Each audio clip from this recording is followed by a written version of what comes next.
السلام عليكم ورحمة الله وبركاته. ازيكم يا احبابي؟ عاملين ايه؟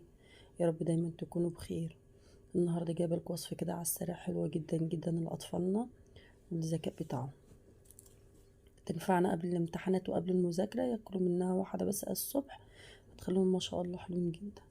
عندنا هنا تمر اللي هو بعسله، طبعا احنا عارفين ان النبي وصانا عليه ان احنا ناخد منه 3 تمرات في اليوم، وفي نفس الوقت هو معالج للأنيميا وهشاشة العظام. وعندنا السوداني بتاعنا برضو مفيد جدا. وعندنا السمسم، وفيه بروتين ومساعد للسكر وتقليل ضغط الدم. هنا بقى انا هجيب الكبة بتاعتي وهضرب فيها السوداني، اخليه هديله ضربتين كده، مش هنعمه قوي يعني هو الاحسن يبقى خشن بالشكل ده كده. وهضرب كمان التمر بتاعي في الكبة.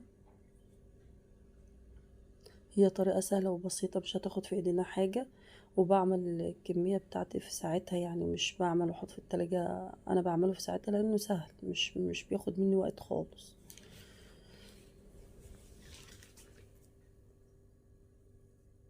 نضرب البلح كمان في الكبة التمر بتاعنا. تمام كده. هبدأ انزل بيه في الطبق،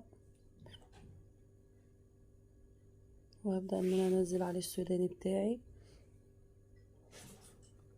واقلبهم كويس اوي مع بعضهم لحد ما كلهم يتمزجوا مع بعضهم.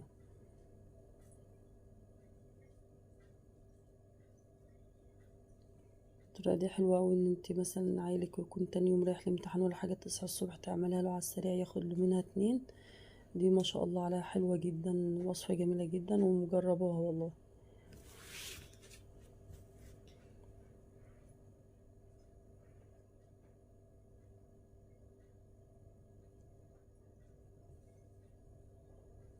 دي كده بعد ما قلبتهم في بعض، هبدأ ان انا بقى اعمل كور واعملها زي القرص كده، واروح حاملاها في السمسم بس كده. نبدأ ان احنا نحطها في السمسم وهي كده تبقى خلصت يعني معانا. ياكلوا منها اطفالك بألف هنا وشفا، انت تاكلي منها حلوة جدا. ودلع يعني مش هتلاقي سكرها كتير ولا حاجة معاكي.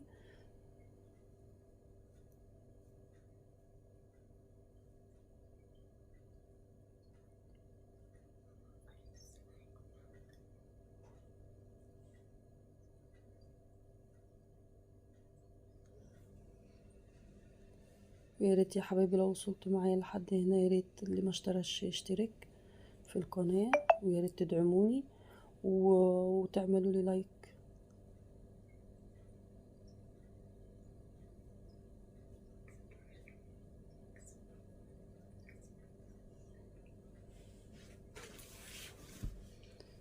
خلص الكمية بقى كلها اللي معايا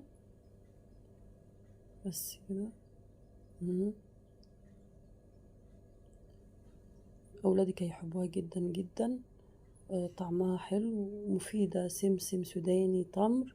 مفيدة بصراحة، حلوة. وبكده يا حبايبي يكون الفيديو بتاعي خلص النهاردة. يا رب يعجبكم يا رب. ويا ريت مش تنسوني بالاشتراك، اللي مشتركش يشترك. ويا ريت ما تنسونيش باللايك. مع السلامة.